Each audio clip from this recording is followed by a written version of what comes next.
Welcome to the Hyperborean HeeHaw. My name is Devin Madgy, pleased to be with you. In today's HeeHaw, we're talking about you. Yes, you. After all, if this process isn't about you, then what is it about? Then who is it about? We can talk about tyranny all we'd like, and so-called corruption in this collective hallucination we call the world. But the true tyrant has been you. You've held yourself hostage more times than you can count. And when you're holding yourself hostage, what are you doing? You're lying to yourself, basically. You're not letting the free expression effortlessly flow forth. And if we are not letting our free expression flow out effortlessly, then we're being phony. Then we're aiming to deceive via an image. Then we're holding ourselves hostage. So, why do we stop doing that? How about that? Now, because we're talking about you, we must bring up the ego. And I want to read a beautiful comment I received recently. Due to the reverse thought process, people think that a big ego is oh so bad, and a small one is perfect. Y'all dumb. You are the ego. Have discernment. Be full of yourself, and you will overfill into others. We have this idea that we can't be full of ourselves, but how can you fill anyone else's cup if yours is empty? And how do you fill your cup? Well, you already know this. It's with your own divine nectar. I'm not a beggar, and neither are you. So let us get off of our knees and stop tyrannizing ourselves. And I've seen many times in spiritual communities this back and forth between the ego, having one, not having one. It's like, how about we just harmonize with everything we are, and then we won't feel that confidence is harmful, or that what flows out of us is something to rein in because we don't want to cause a ruckus.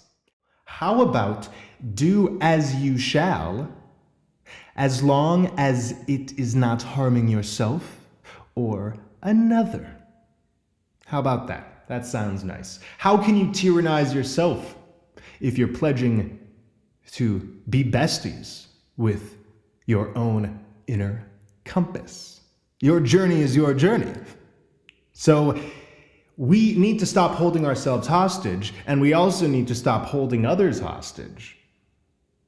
And I say need only if we want to break out of chains. If you like chains, if you like enslavement, mental enslavement, social enslavement, what have you, go for it. Go for it. But I'm not going for it.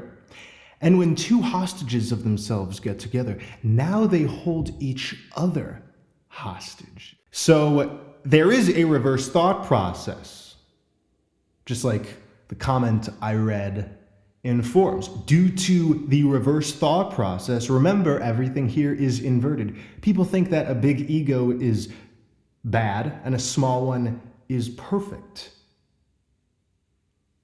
But be full of yourself, and you will overfill into others.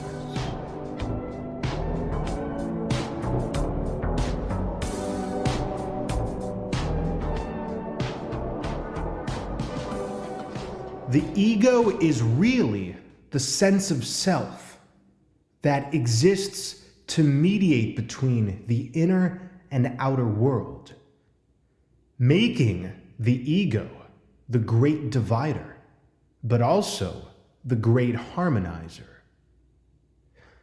The sense of self, the ego, directs our experience because of this fact. So when we're at war with ourselves, we feel at odds with our egos. But when we're being our best friends, that war is nowhere to be found or felt. I don't trust any belief or teaching regarding the ego as faulty or threatening or corrupt, because the ego, again, is just the sense of self.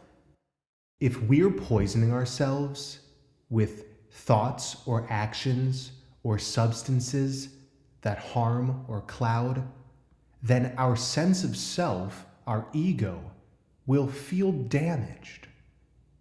But in a state of clarity, nothing we do, say, or think feels adverse. A child doesn't think twice about this thing called the ego, but many children could be measured as quite egotistical. I mean, how about babies? A baby crying for its mother is righteously egotistical because, damn it, I have worth and I want something. I'm a baby and I need this or I need that. We incarnated here to experience a journey of the self. Otherwise, we would have incarnated into some blob of undifferentiated souls. But here on Earth, we have bodies with distinct brains and hands and eyes.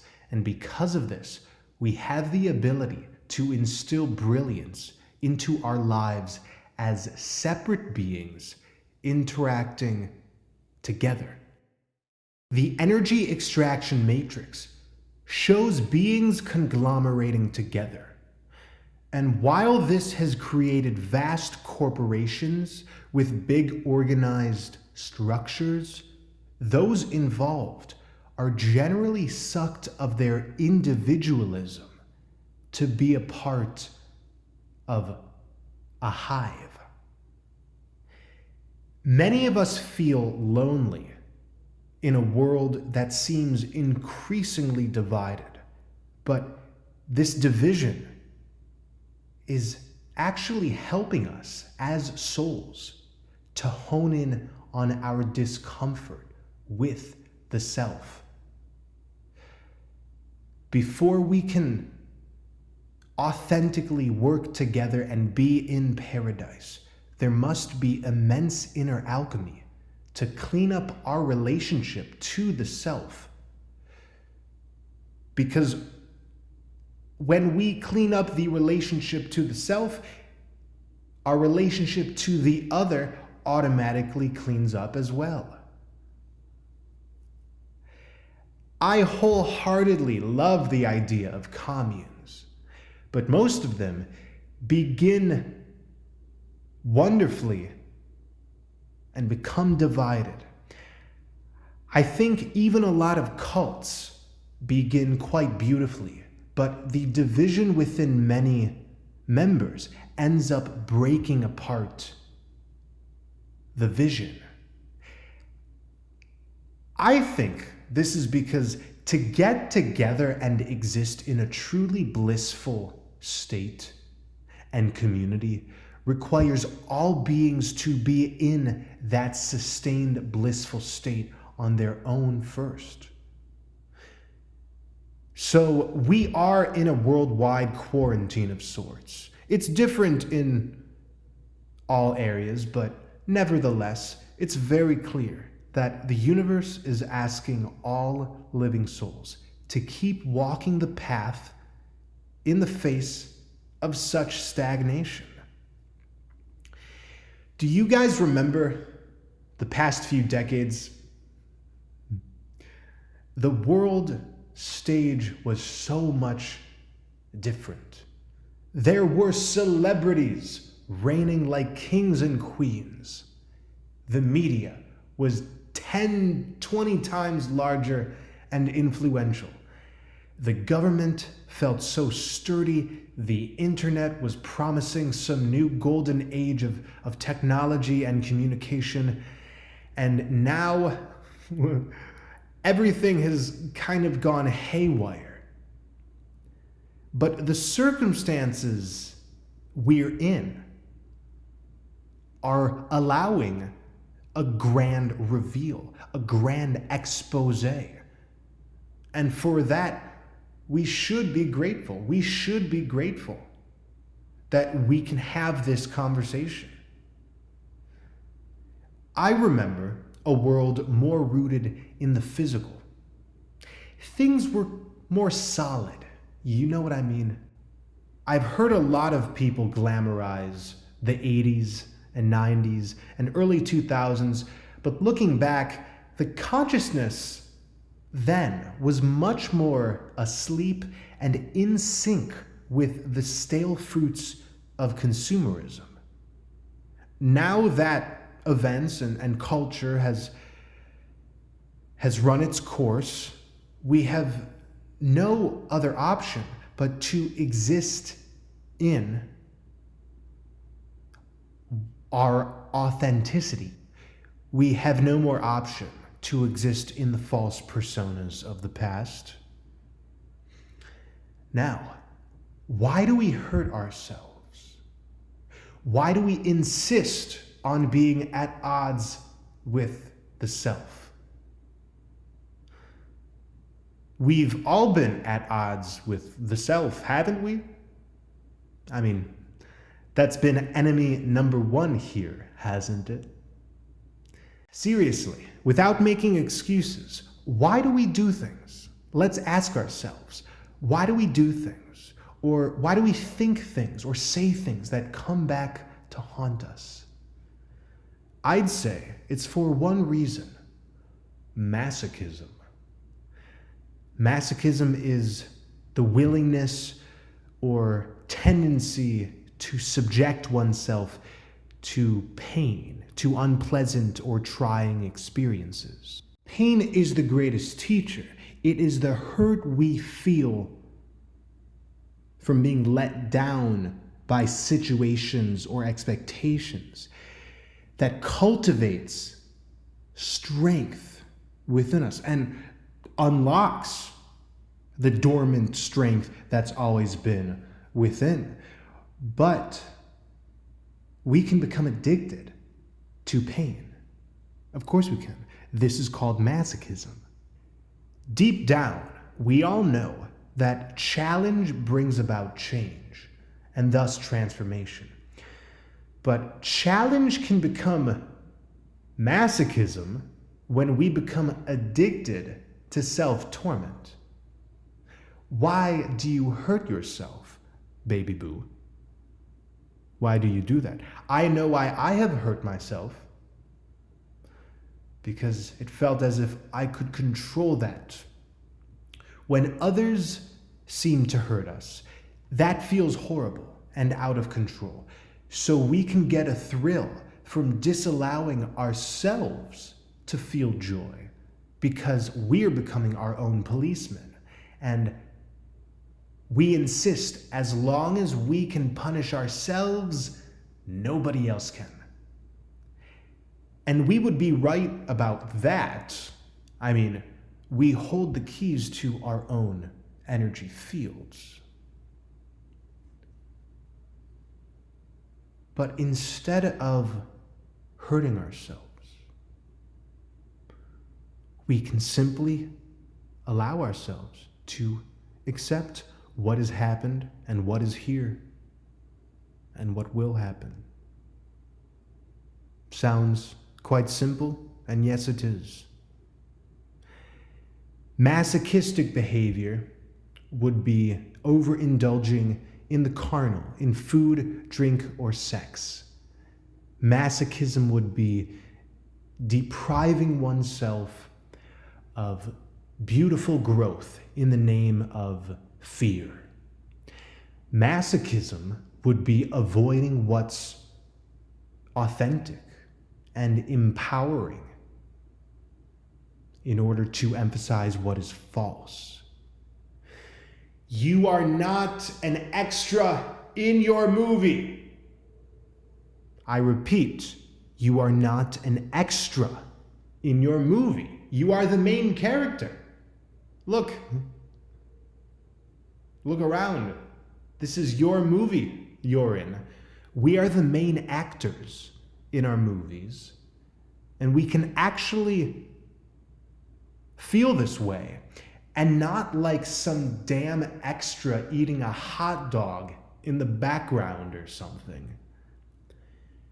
Many of us wanted to be actors growing up, didn't we?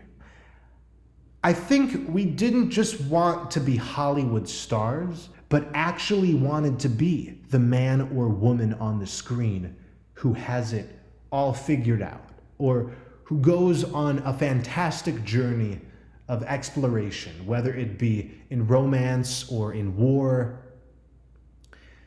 Generally, the main trait of a protagonist is a strong sense of self. The main trait of the main character is usually a strong sense of self. Now, I did not say high confidence or a happy demeanor. Nope. A strong sense of self. Yep.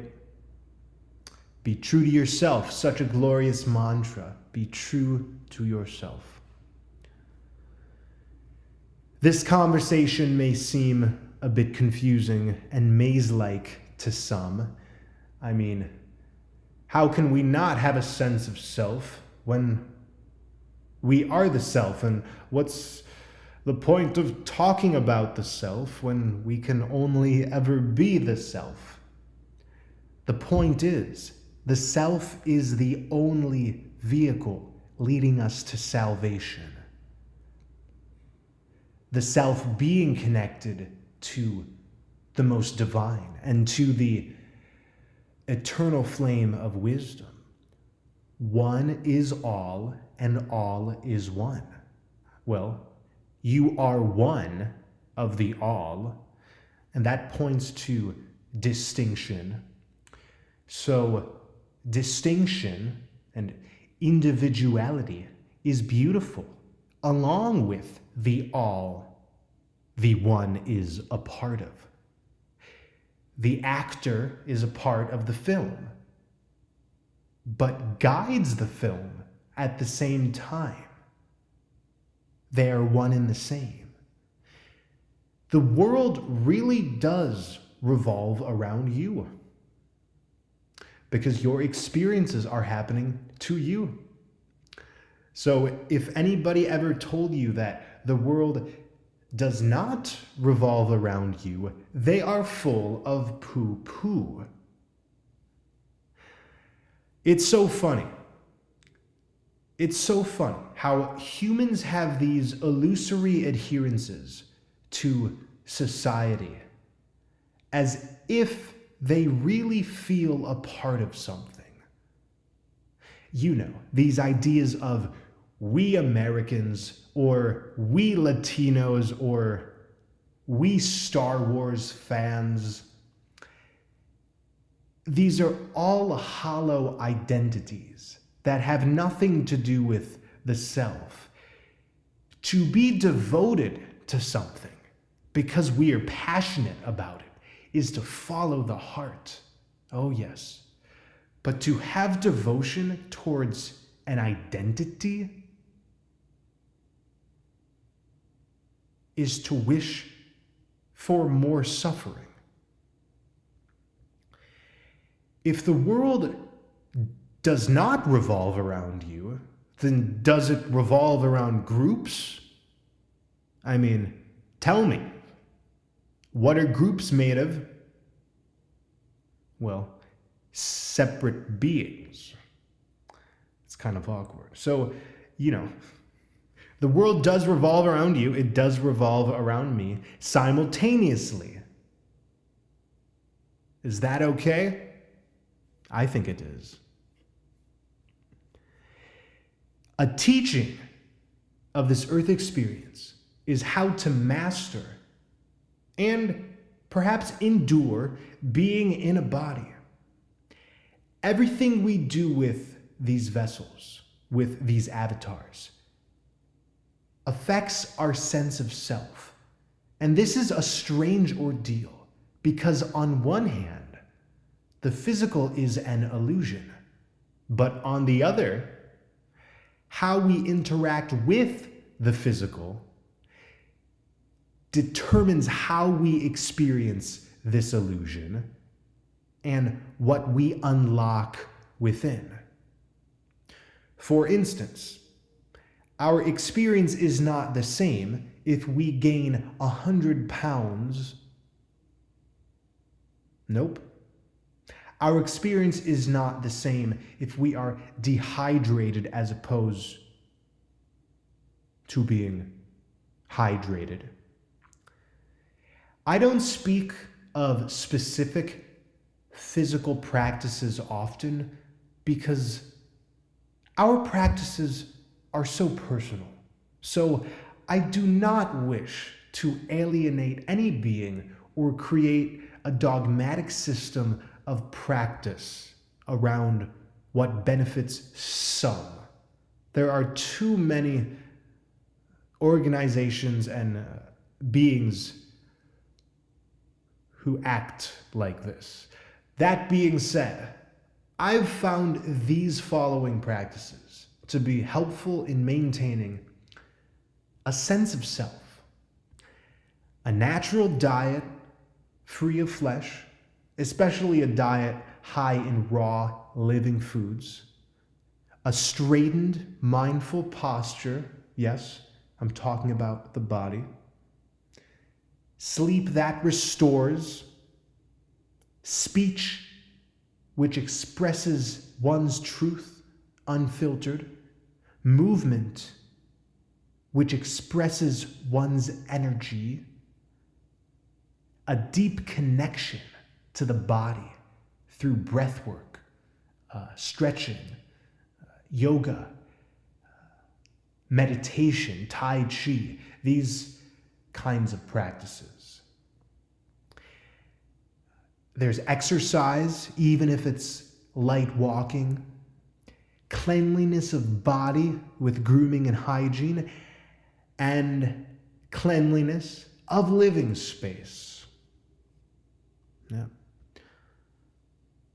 To review those practices I have found to be helpful in maintaining a sense of self: a diet free of flesh, high in raw living foods, a mindful posture, sleep that restores, speech which expresses one's truth, movement which expresses one's energy, a deep connection to the body through physical practices like yoga and meditation, exercise, cleanliness of body, and cleanliness of living space. Cleanliness is godliness, after all, right? I am not a traditional monk, but I do live a monk-like lifestyle. A monk, or ascetic, generally is one who renounces the average human life to lead a life of self-discipline.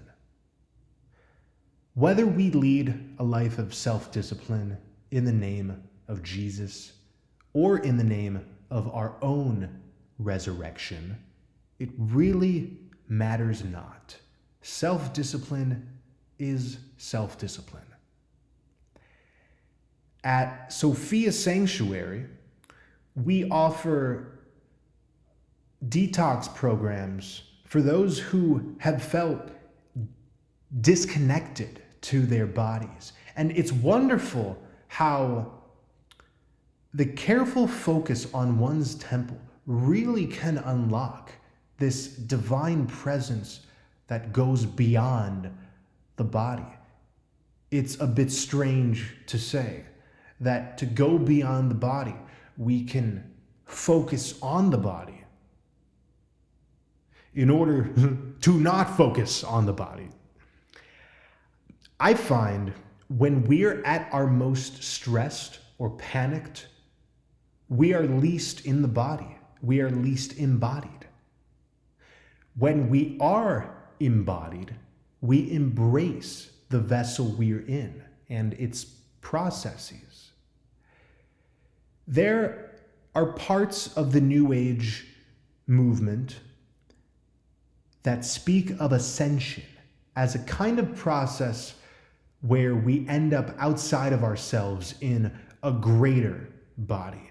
And while this idea has some truth, we can only experience what we deem as greater after embracing what we deem as lesser. In psychedelic experiences and in Jungian psychology, there is a holy grail of perception called ego death. Ego death is touted in various circles as a wonderful state to be in. Some of us have heard our buddies suggest that they merged with their environment during a mushroom trip or something like that, experiencing ego death. Ego death is a complete loss of subjective self-identity. Ego death is recognized as when the distinction between oneself and one's environment dissolves. But I would say ego death is the same thing as ego harmonization. I like that phrase better. Ego harmonization. When we are harmonized with the ego, which again is the sense of self, then we don't feel at odds with our surroundings. We could say ego death is when we're more full of ourselves, more full of our place in our personal movies. I mean, when we're playing or having a great time, we lose track of not only time, but also of any barriers between us and our experience. So, ego death being the loss of the distinction between you and your environment, that would occur when we are full of ourselves, full of the moment. Oh, yes. Yeah. Oh, yeah. You like that voice? Yeah, would you like to wake up to it each morning? Good morning. Grand rising, my love. So when we're playing, we lose track of time, and we also lose track of any barriers between us and our experience. When we have invoked the inner child, basically, we know that everything revolves around us because we are spinning everything with our presence. We haven't been separate from this entity called God. We've been separated from ourselves. So, to re-enter the kingdom of Hyperborea, it is a rite of passage that we know thyself and heal what cannot remain. And what cannot remain is what does not allow. So let us allow. Kung Pao! Boom Daddy Ow! Hyperborea HeeHaw. Thanks for tuning in. Stay well. Stay in the self. All right.